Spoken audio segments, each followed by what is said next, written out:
แสดงขนาดเธอเลยฮะโยนเลย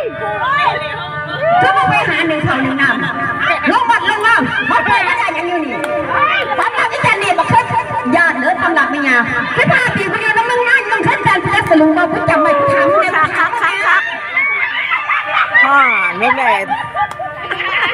จ้าก็พูดหลายๆเด้อฉันคนนี้สิทุกอย่างมาเห็นเจ้าเห็นยังแต่ไม่เคยตอนเห็นยังหลักไปวัดไปยังก็เล่นตะคอยไม่หลายหน้าที่ผู้เฒ่าผู้แก่มึงมาต้องมาสอดแล้วกูจะกินกูไม่เป็นลูกเพลมึงจะกินข้าวมึงเป็นสัญญากับแม่กูว่ามึงจะเอากูมาอยู่น้ำบ่เคยเห็นกูบ่ให้เห็นให้สั่งอย่าง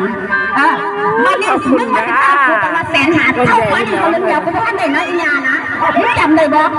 เมื่อไหร่มึงจะแปลงกูก็ถามเนี่ยอะไรกับมือนั่นล่ะเป็นเรื่องเป็นราวว่าจะไปเห็นแต่เจ้าเห็ดว่าเนี่ยอ้าวถ้าคนมันได้ยังกูก็เห็นตัวบุญนิดก็ได้ยังตัวบุญก็คือบาปบุญก็บาปค่